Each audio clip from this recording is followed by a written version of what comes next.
El primer paso para quemar un libro es precisamente seleccionarlo. Puedes optar por distintas formas de elegir tu propio libro. Por ejemplo, podemos tomar este que realmente nunca lo entendí muy bien. O podemos tomar otro, como por ejemplo este, que habla de temas que tal vez ya no me interesan. Sin embargo, una de las variables que yo les recomiendo mucho es elegir algo que realmente los apasione. Y en este caso, vamos a elegir este, que es uno de los que me gusta en este momento. Del 29 de noviembre al 7 de diciembre, nuestra universidad participará en la feria más importante del libro en español. Fin de Guadalajara 2025.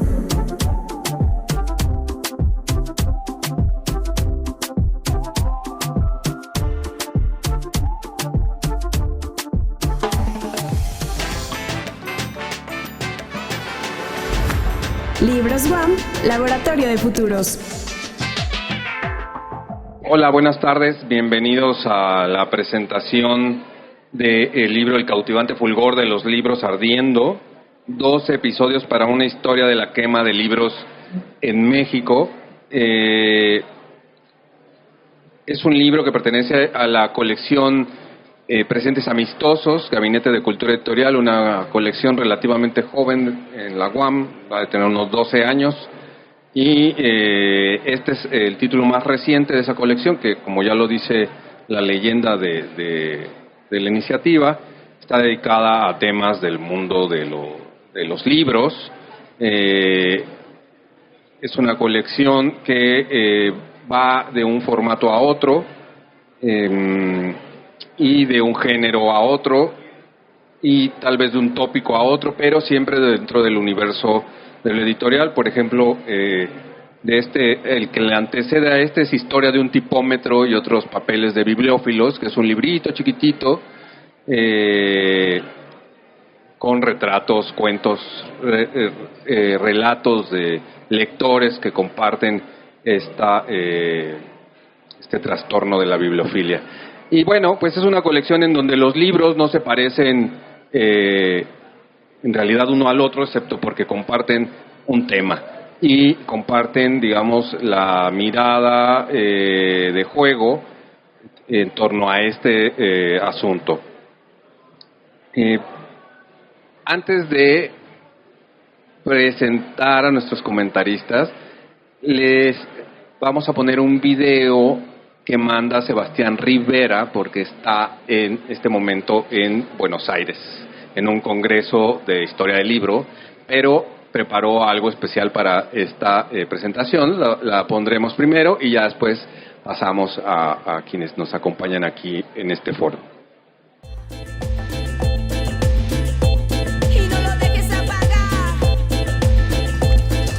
Hola, ¿así que estás interesado en quemar libros? Vamos a ver el siguiente tutorial. Y grita fuego, manténlo prendido, fuego, no lo dejes apagar y grita fuego, manténlo prendido, fuego. El primer paso para quemar un libro es precisamente seleccionarlo. Puedes optar por distintas formas de elegir tu propio libro. Por ejemplo, podemos tomar este que realmente nunca lo entendí muy bien. O podemos tomar otro, como por ejemplo este, que habla de temas que tal vez ya no me interesan. Sin embargo, una de las variables que yo les recomiendo mucho es elegir algo que realmente los apasione. Y en este caso, vamos a elegir este, que es uno de los que me gusta en este momento. En este paso, una de las partes más importantes es seleccionar muy bien el combustible que vamos a utilizar. En este caso, por ejemplo, tenemos un hermoso trozo de leña que, como un buen asado, también quemar libros siempre quiere quedar bueno con leña. El siguiente paso en nuestro recorrido para poder quemar libros es justamente encontrar cerillos. Por casualidad, este libro los trae incluidos. Así como también tiene una tablita para poder avivar el fuego. Estos pasos para quemar libros los hemos ido aprendiendo a lo largo del tiempo. Los nazis nos han enseñado, también nos enseñaron los españoles cuando decidieron quemar los códices y el conocimiento de los mayas. Por ejemplo, aquí tenemos un libro sobre cómo en Argentina hicieron los militares toda una práctica, todo un ritual para poder quemar estos libros. En el caso de Francia también es muy común, 40 años llevan los atentados contra bibliotecas en determinados lugares. O en España, donde el franquismo inauguró una forma de pensar, de hacer, de practicar este tipo de quema. Y no solo en Francia o en España, sino que también, por ejemplo, en el Perú también hay unas prácticas que han sido muy tradicionales en este tipo de ejercicio.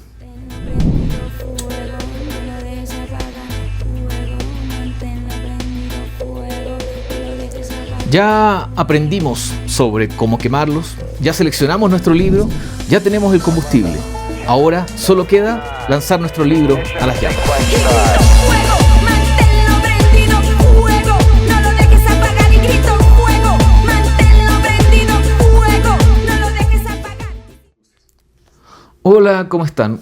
Un fuerte saludo a los asistentes a la Feria Internacional del Libro de Guadalajara.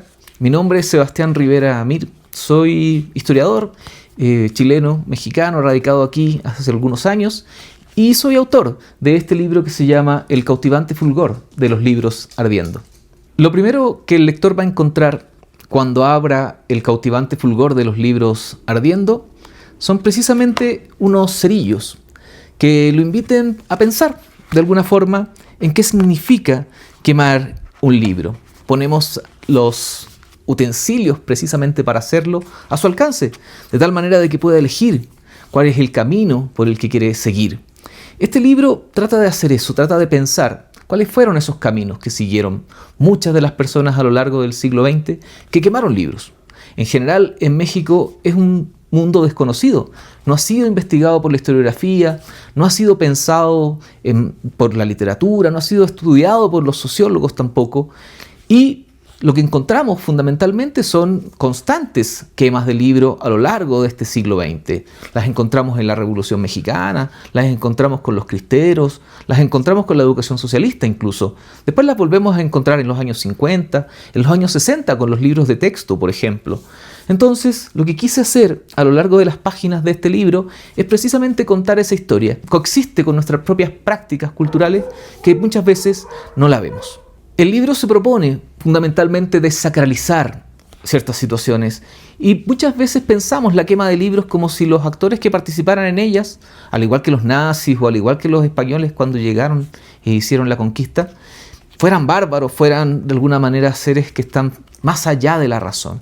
Y lo que trato de demostrar en el libro es que hay muchas ilimitadas formas de ver esto, formas de pensar la situación. Hay gente que lo hizo en muchas ocasiones para un bien muy, muy bueno, como por ejemplo en los 60 fue para obtener la paz en Vietnam.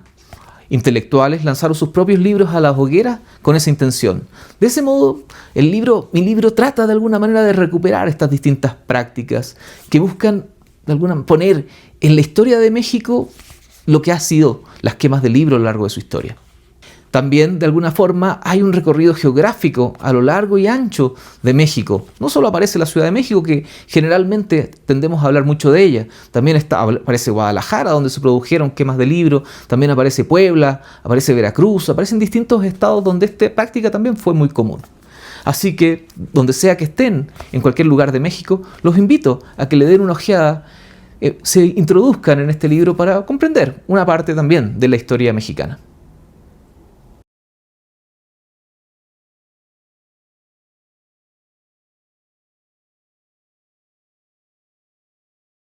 Bueno, pues es algo que Sebastián se tomó el tiempo de hacer porque no iba a estar presente aquí.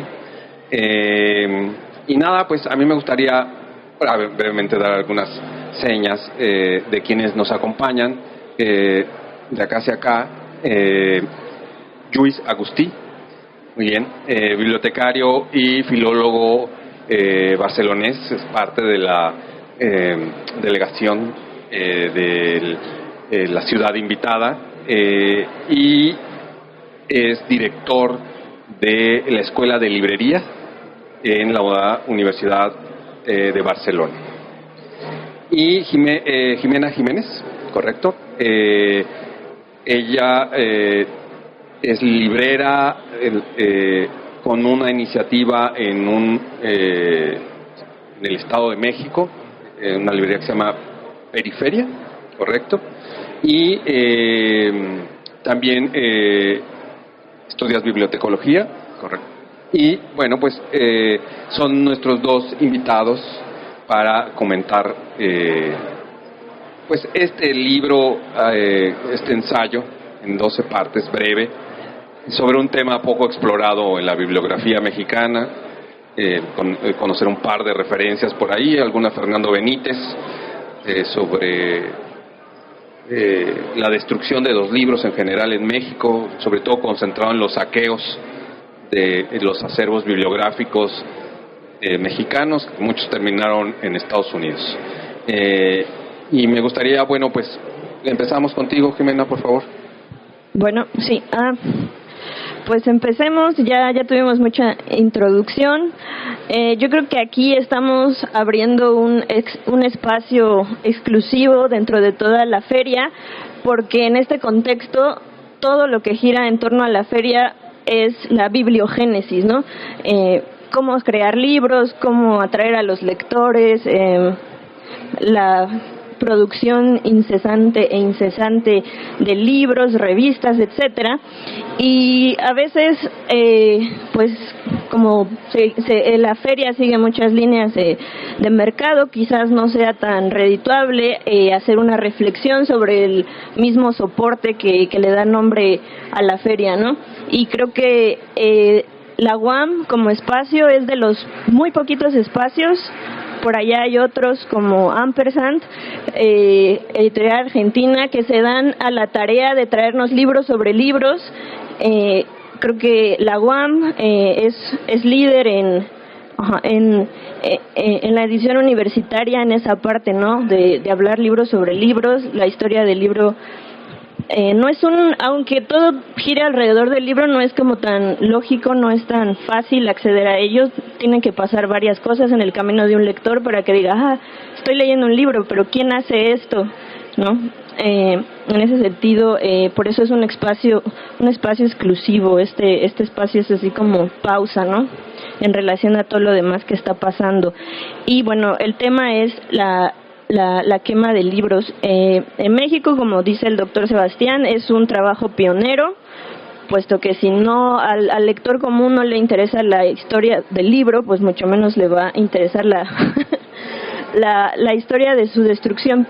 Y a lo que asistimos aquí es a una complejización de ese aspecto, ¿no? Nos han vendido, porque literal nos han vendido la imagen de los nazis quemando libros, y que toda la gente que quema libros es mala, son unos bárbaros incultos que no saben lo que es bueno, y como nosotros sí sabemos lo que es bueno, tenemos que condenarlos automáticamente. Entonces este libro se da a la tarea de eso, ¿no? De complejizar este aspecto.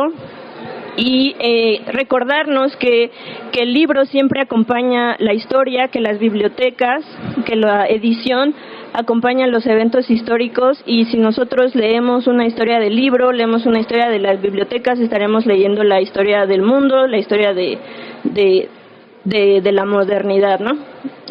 Pues yo quiero empezar con eso.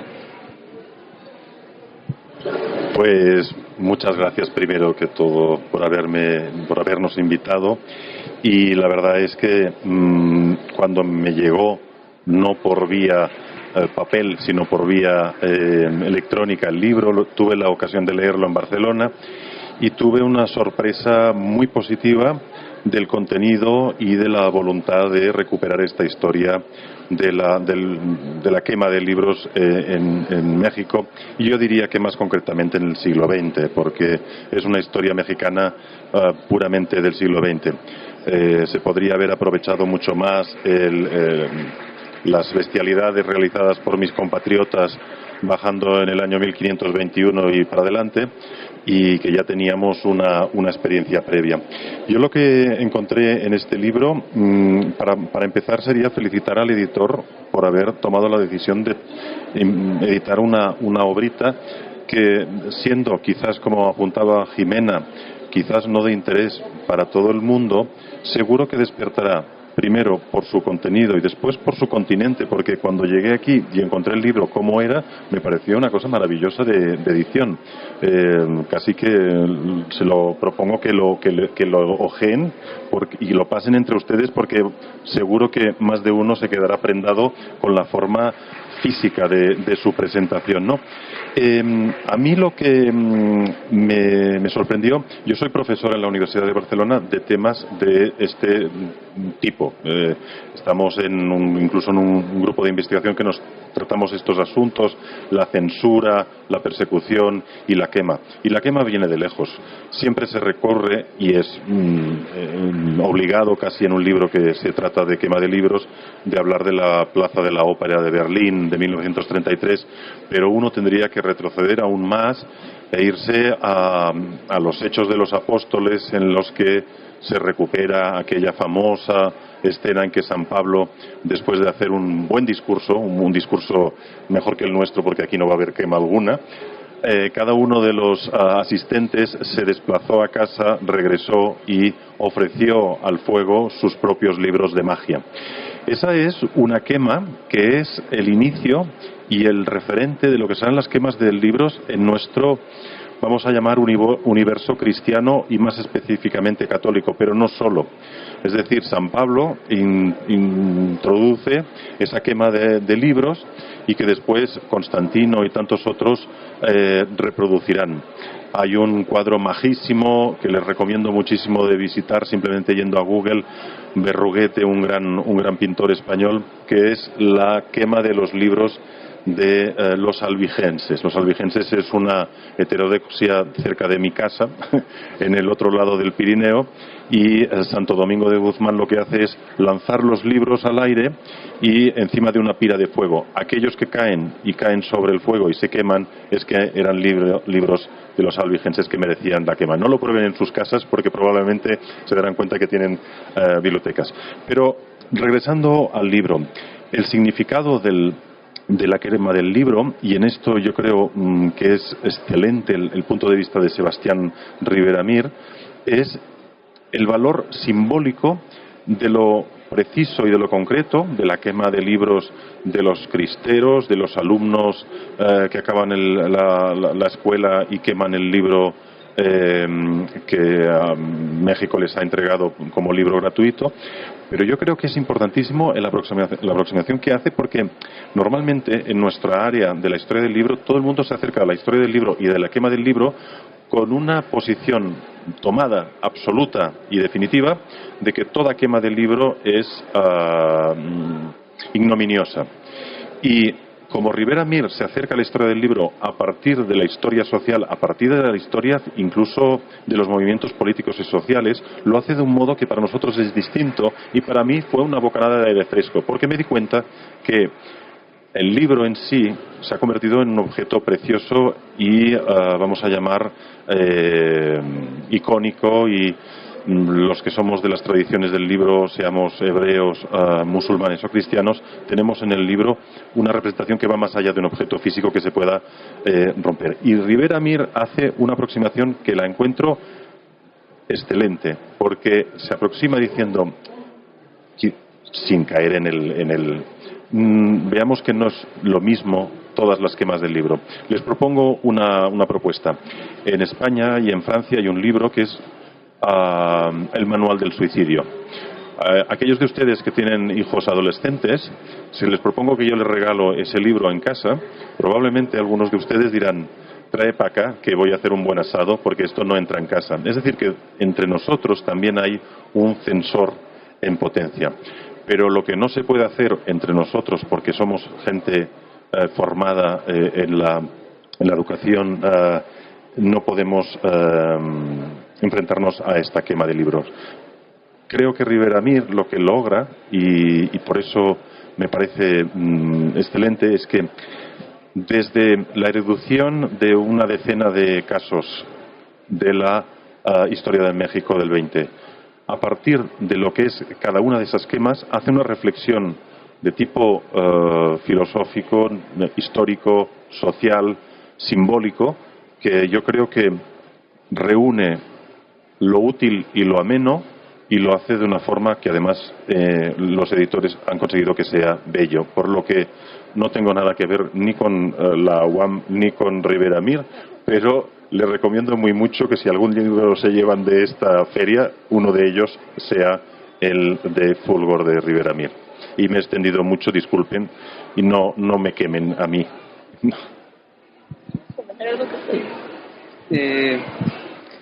Bueno, Sebastián tiene siempre una vocación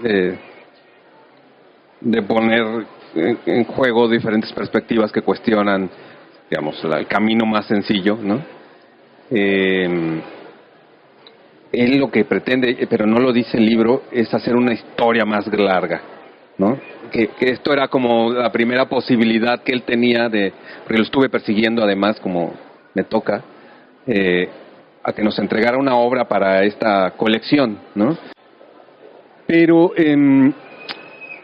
me parece que son justo el otro punto que hay que recalcar es como el libro, ya lo sabemos, ¿no? De algún modo es un bien cultural que se convierte en símbolo, pero no es es un símbolo que adquiere significado según quien lo quema, ¿no? O sea, es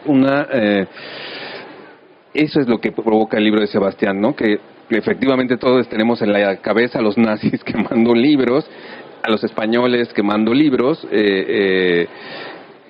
y no sé, las dictaduras del Cono Sur, la chilena y la argentina quemando libros, pero era raro pensarlo en México, excepto esa noticia histórica de Fray Diego de Landa quemando en Yucatán códices mayas, y algunos otros episodios.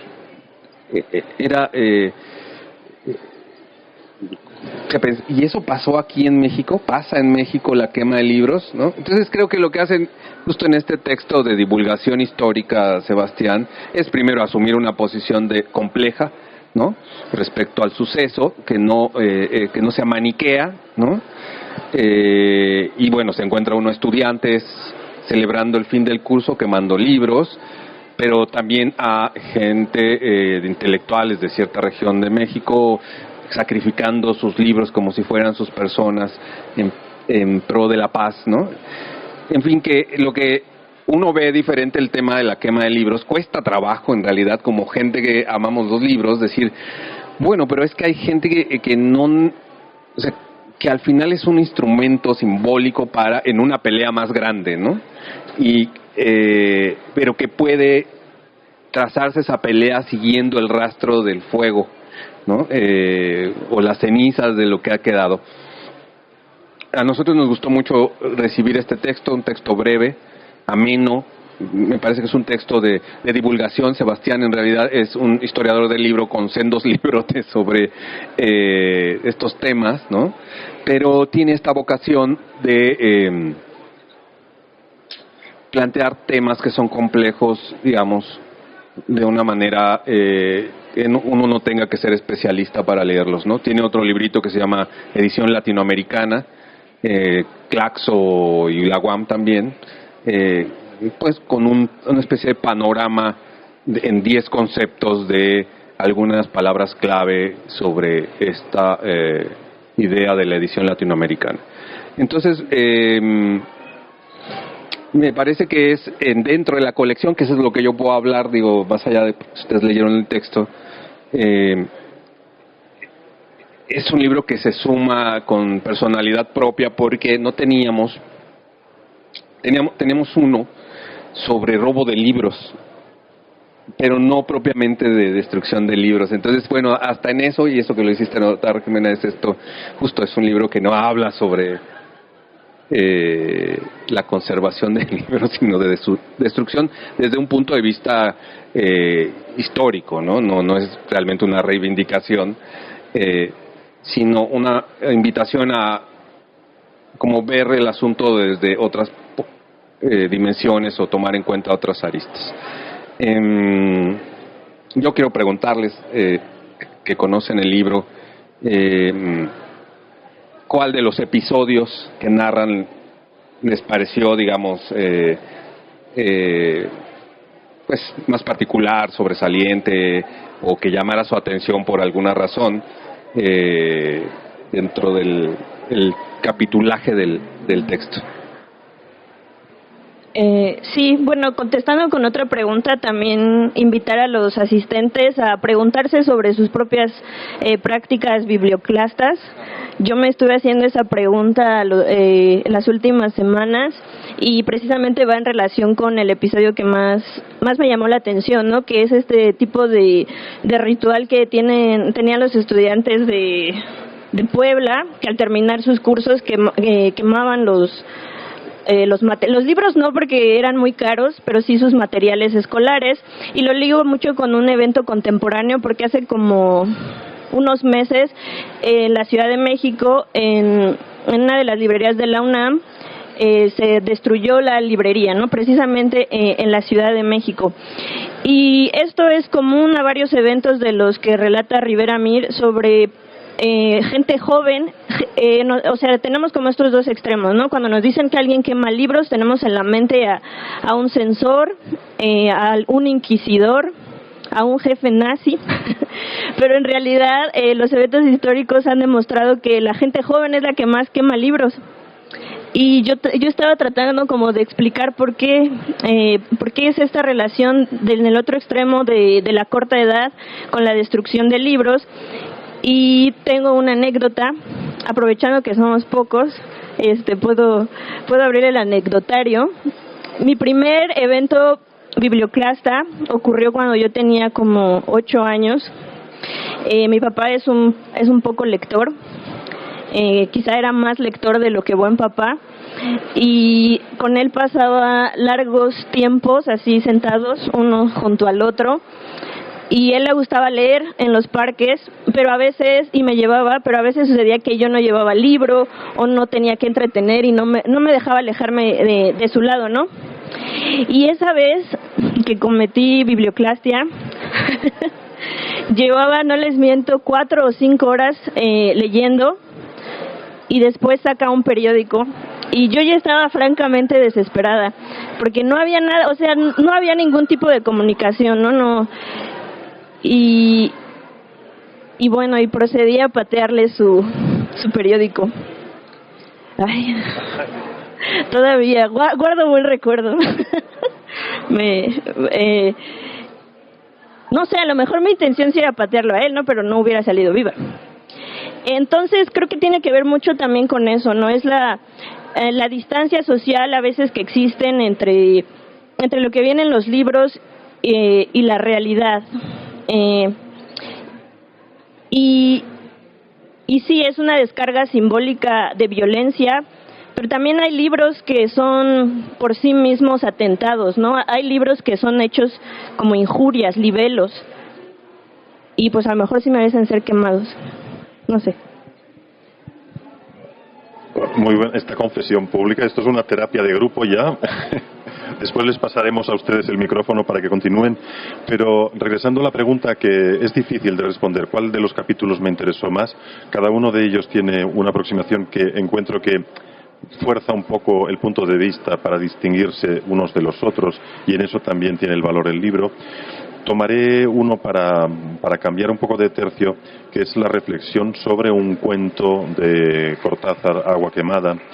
Es un cuento en el que aparece un personaje, y que es un personaje que malvado, se encarga de destruir libros, pero lo importante, y ahí vengo, es que a veces, más allá de lo simbólico, se quema el contenido y el continente. Recuerden, los que ya son mayores, en los años 90, en el asedio de Sarajevo, la famosa quema de la Biblioteca Nacional de Sarajevo fue provocada por un oficial que era un importante profesor de literatura especializado en Shakespeare, y era un tipo de una capacidad intelectual. Es decir, atención, que no es solo simbólico, también lo simbólico también se convierte en aquello que nosotros queremos destruir.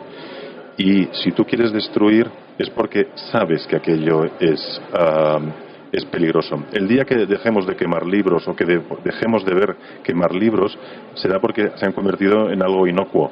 Y entonces quizás será más peligroso incluso que esta situación, que nosotros coincidimos evidentemente en que esto es así. El hecho de que tú destruyes algo, lo destruyes porque tienes la conciencia de la capacidad que tiene el libro para ordenar, para recrear, para revolucionar. No hay nada más peligroso que un libro que alguien lo lea y se lo crea en su totalidad. En los trabajos de censura que estamos haciendo en la Universidad de Barcelona y en una serie de encuestas, uno de los más importantes bibliotecólogos del país dijo: yo lo que sacaría de las bibliotecas es la Biblia, porque no hay libro alguno que haya producido más muertes en la historia de Occidente. Nos quedamos todos un poco como algo chocados, ¿no? Pero en el fondo uno sabe que el libro es algo que no solo es simbólico, sino que es de contenido. Cuando yo era adolescente, y voy a hacer una confesión también pública, me compré un libro que les recomiendo, que lo encontrarán en Mercado Libre y tal, muy fácil, de Garmendia de Otaola. Es un jesuita vasco de aquellos, ultramontano, un tipo de cuidado. El título de la obra es Lecturas buenas y malas. Yo era adolescente. La cubierta también es muy bonita. Y cuando yo era adolescente, lo que iba era a buscar los libros malos. Es decir, cuando me recomendaban no leer un libro, a mí lo que me producía es ir a leerlo. Si Garmendia de Otaola decía: este es el libro para todas las personas, pensaba: este es un chicle, un chewing gum, ¿no? Y esto no me interesa. Creo que la censura en este sentido es, y lo que voy a pronunciar puede ser un poco provocativo, la censura histórica nos ayudó a descubrir buenos libros. Ahora, en nuestro país, a veces nos prohíben una canción de reggaetón y yo casi que iría al juez que la prohibió diciendo: me han hecho perder la atención en los minutos que he dedicado a escuchar esto no vale la pena. Antes los censores de antes te decían qué es lo que valía la pena, porque eran realmente que sabían el contenido, lo malo que era para sus propios intereses. Y de ahí que es una reflexión a raíz de este cuento de Carlos Fuentes y Agua Camada. No sé si he respondido muy bien. Oye, Luis, aprovechando que estás acá, ¿qué sucesos en la Barcelona contemporánea puedes compartirnos en donde si han sucedido quemas de libros de aquel lado? Porque bueno, yo recuerdo en el discurso inaugural que Barcelona se dijo que era la capital de la edición hispanoamericana o no, en fin. Y supongo que eso genera ciertas responsabilidades. Pero también me pregunto, y bueno, en este lugar que es la capital de la edición mundial, digamos en nuestra lengua, o de las lenguas romances, no sé, no me acuerdo cuál era la expresión claramente que con lo que, como la clasificaron en el discurso inaugural, pero yo decía, bueno, ¿y qué ha pasado con estos episodios en relación con Barcelona? Puedo contar algo sobre esto. Realmente Barcelona es la capital de la edición en lengua española de ficción y también es la capital en lengua catalana, son una doble capitalidad.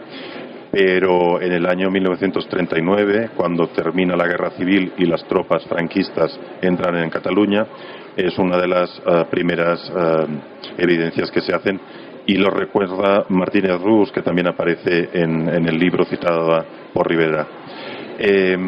Se producen quemas de bibliotecas y se produce una censura importantísima.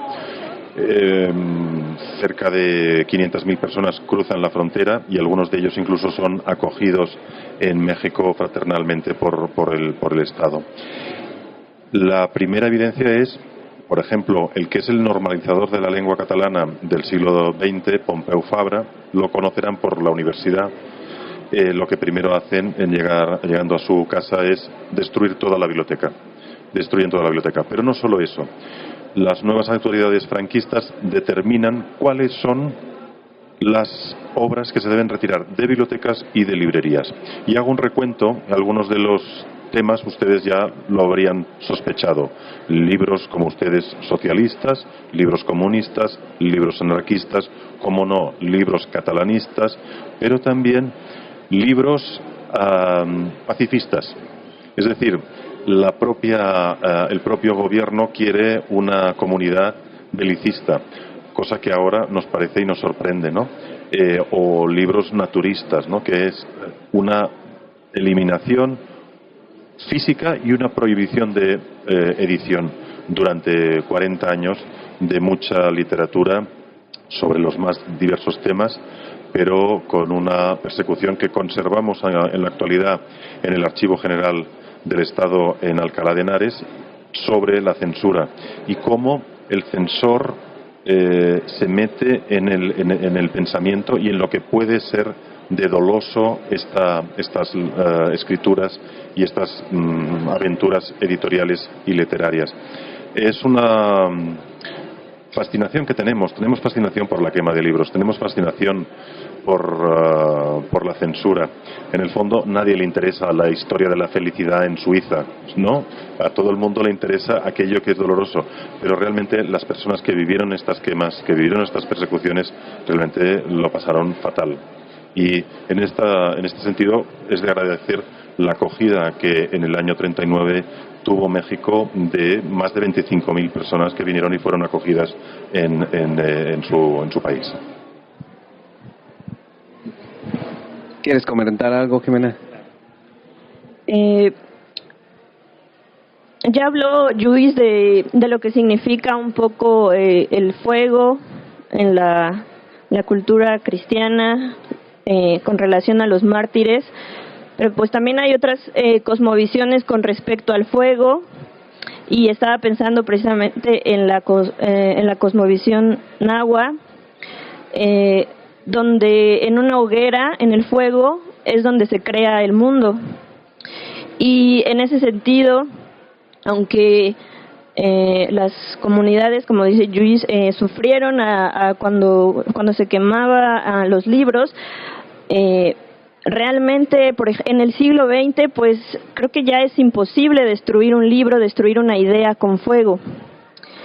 Y también pensar en esta idea de otras cosmovisiones, también pensaba el fuego como un portal, porque quizá se quemaron los libros socialistas en el 33 en Berlín, pero como en un portal se materializaron otras cosas en otros ambientes editoriales en el mundo, ¿no? Por pues estos diálogos transnacionales. Es decir, se quemaron allá, pero en 1942 en México se fundó una editorial, El Libro Libre, que editaba pensamiento antifascista, ¿no? Entonces, de alguna manera ya es imposible destruir con nuestros sistemas de impresión ideas a través del fuego. También un ejemplo más contemporáneo es, bueno, si bien en Barcelona se da la capital de la edición transnacional, ahí tienen sus oficinas Planeta, pues acá en México surgen otros proyectos como ONA Ediciones, que está a cargo de un valenciano. Yo nunca he conocido a nadie más anticolonial en la edición que un valenciano trabajando en Chiapas, México. Entonces, a mí esa parte se me hace interesante, ¿no? Pensar el que se quema en un lado, pero se materializan en otros lados. Y en ese sentido también un punto muy muy interesante de este libro es que se pregunta por la futura destrucción de los ejemplares, ¿no? Si ya tenemos libros digitales, si el libro pues ya es un soporte pues que ha venido, o sea que está pasando de moda verdaderamente, ¿cómo se van a destruir estas ideas? Yo tengo algunos ejemplos, pero bueno, no sé si... Unos consejos de una vez. ¿Unos consejos? Bueno, a ver yo. ¿Sí? Bueno, no. Tenemos en bibliotecas, en bibliotecología tenemos una materia que se llama computación aplicada a las bibliotecas, y mi profe se llama el ingeniero José Luis Estrada, y él mucho tiempo fue el encargado de la base de datos, de todo el sistema de la Biblioteca Vasconcelos, que pues ya es esta biblioteca emblemática de la Ciudad de México, y un día le tiraron todo el sistema. Es eso, ¿no? O sea, pensar en la quema de los libros en la actualidad, pues no la podemos pensar a través del fuego, ¿no? Quizá tenemos que entrar más a la cultura hacker.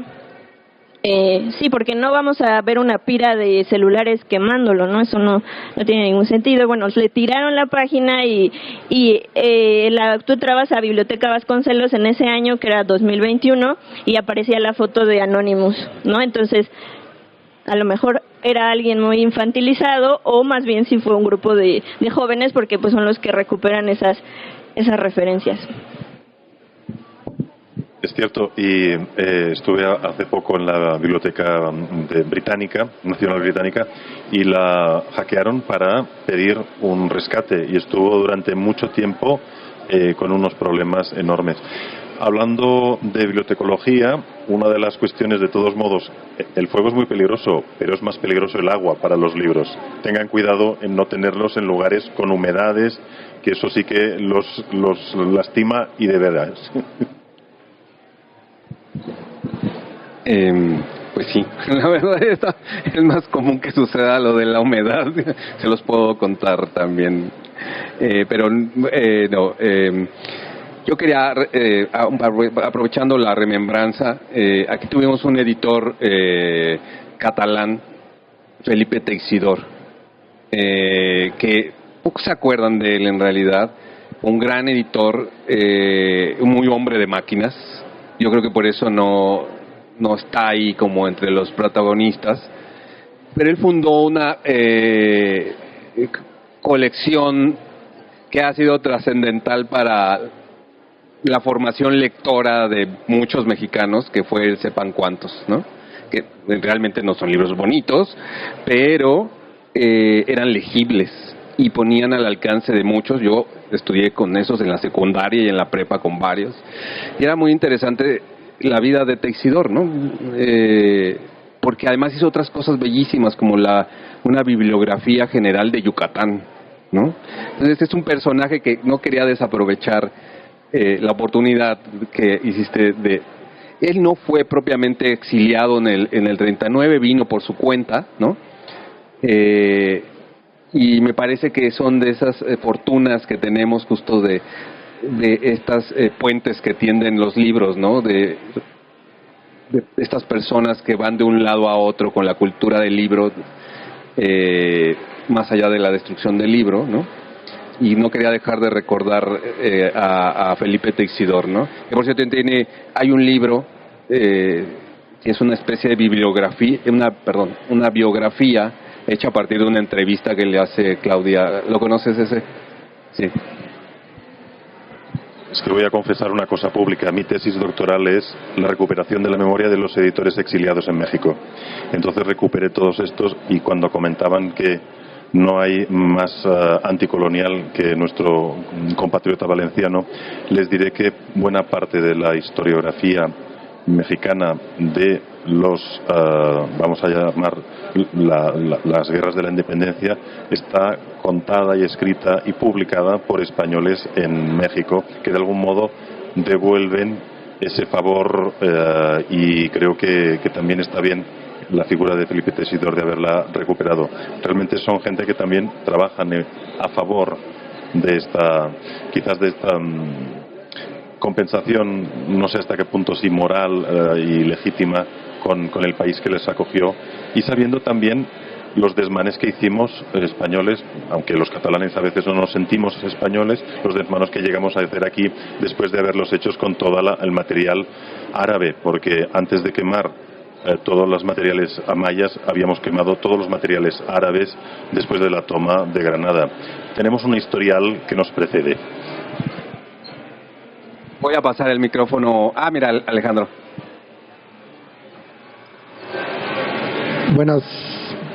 Buenas tardes, noches.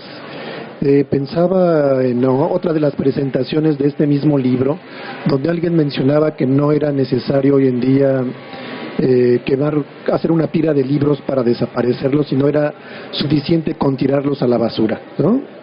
Porque regularmente nadie rescata un libro de la basura, y era una forma de deshacerse de ellos si es que lo quería de esa forma, ¿no? Evidentemente el fuego puede ser una cuestión más ritual para hacerlo, ¿no?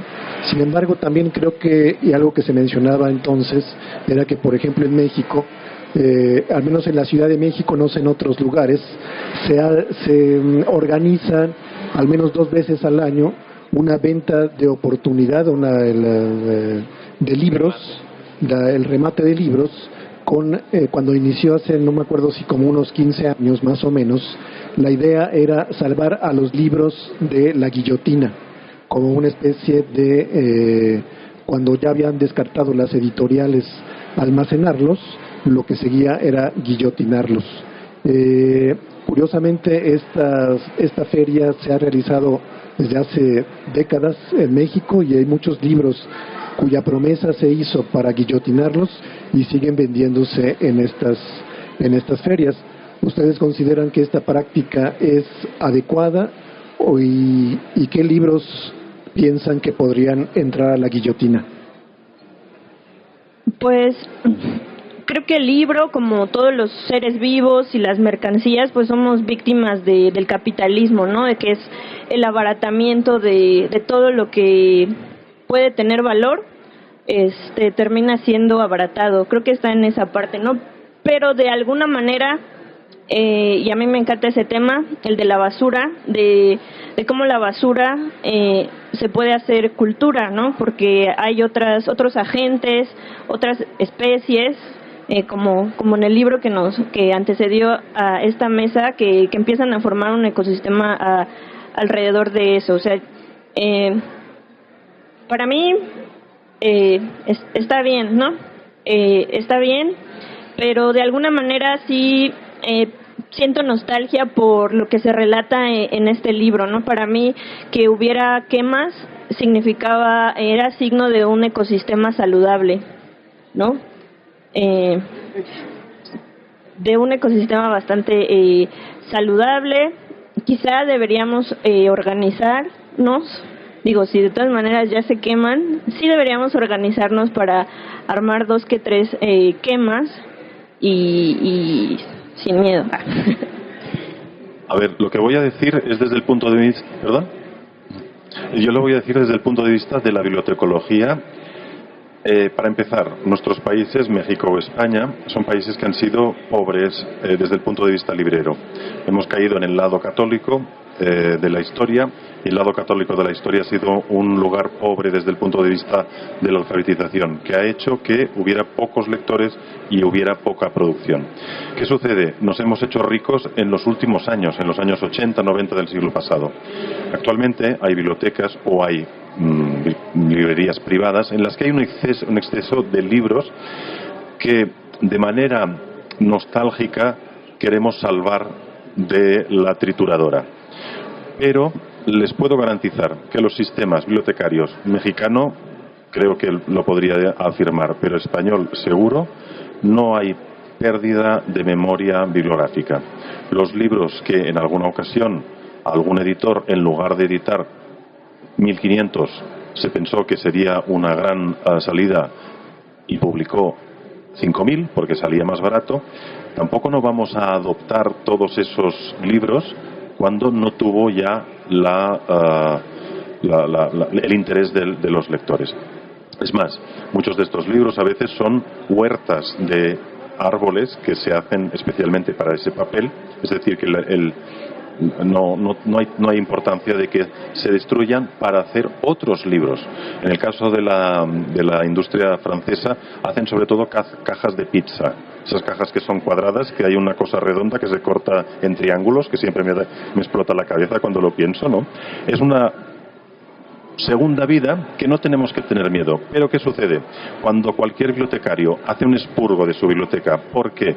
Porque los libros no hay personas que los quieran leer y los retiran, no es una biblioteca patrimonial, no es una biblioteca nacional, es una biblioteca pública, no importa, esos libros se pueden destruir porque hay una memoria bibliográfica en cada país para evitar precisamente que ningún título, lo ha comentado Jimena con todo acierto, no se pierde, aunque lo quemes no habrá. En este caso, por ejemplo, esta tirada es de 500 ejemplares. Esto es una tirada bien hecha, en el sentido que es posible que los 500 se alcancen a vender, y lo espero y lo deseo porque creo que sería una justicia para la editorial y para el autor. Pero que si las 50 sombras de Grey, ¿se acuerdan? Se publicaron millones y millones y millones. Imaginen que de golpe a todos nos agarra como una nostalgia. Vamos a perdonarle la vida a todas estas obras. Hasta cierto punto sí, pero no caigamos en la nostalgia, porque la nostalgia siempre es un espacio que a veces nos engaña, ¿no? Yo también soy nostálgico, no se preocupen. Bueno, sí, adelante. Bueno, en ese sentido, a mí me gustaría, de alguna manera simbólica, ¿qué existe antes y después del fuego cuando se queman los libros? Bueno, esa es una... sí, a ver, dale, No, adelante. Ok. Pues es justo lo que Sebastián intenta, ¿no? Es decir, no, comúnmente lo que llama la atención es las cosas quemándose, pero argumentos como el que nos da Lluís de decir, pues es que no caben todos los libros, no todos valen la pena que se preserven, ¿no? O lo que hablamos al inicio, no todos los que queman libros son... hay de todas las posiciones políticas. A eso se refiere esa frase, ¿no? Que antes y después de quemar libros es una intención de, al enunciarlo así, complejizar, digamos, el hecho de la destrucción de los libros. Ni todos son nazis, ¿no? Ni todos los libros que se queman merecerían un mejor final, ¿no? Entonces, a eso se refiere esa expresión, justo en el libro de Sebastián. Y no sé si les ha llegado la noticia de, ¿cómo se llama? Al lado del Vesubio, en el sur de Italia, Pompeya, han recuperado ya unos rollos y ya están con capacidad tecnológica de poder empezar a leer aquello que fue quemado, que nos da como es como si fuera la noticia de que podemos llegar a ser inmortales. A mí me da como una sensación de estoy esperando a que se puedan leer todos aquellos rollos que en las casas de Pompeya se quemaron y que quedaron justo aquello solo, que también tiene... Sí, un poco en relación a lo que dice Lluís, nos lamentamos mucho la quema de los textos prehispánicos. Bueno, en el caso maya sí es de lamentarse, pero en el caso azteca es que los códices en realidad no eran libros. O sea, la idea del libro era otra cosa. Los códices eran apoyos para los sacerdotes, apoyos visuales, ¿no? Era un lenguaje gráfico que ayudaba a los sacerdotes a preservar la memoria. Lo que los complementaban eran ellos mismos. Los libros eran esos sacerdotes, puesto que los aztecas no tenían sistema lingüístico de escritura. Lo que les importaba más era la tradición oral, y en ese sentido es que pues esa cultura tampoco se perdió del todo con esas quemas, ¿no? Porque no eran libros, no significaban lo mismo que significaba para la memoria para los occidentales. Entonces es interesante, no es como si la destrucción fuera un reto, porque a lo mejor no se puede destruir nada. Bueno, pues llegamos al final de esta presentación. Le damos muchas las gracias a Lluís Agustí y a Jimena Jiménez por habernos acompañado en esta plática sobre destrucción de libros en medio de la apoteosis del libro, ¿no? Muchas gracias y buenas noches.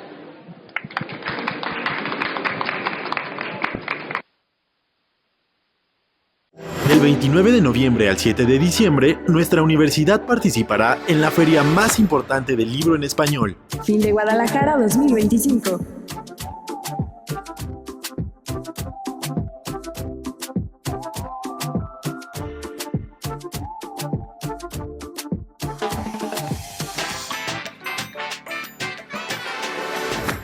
Libros WAM, Laboratorio de Futuros.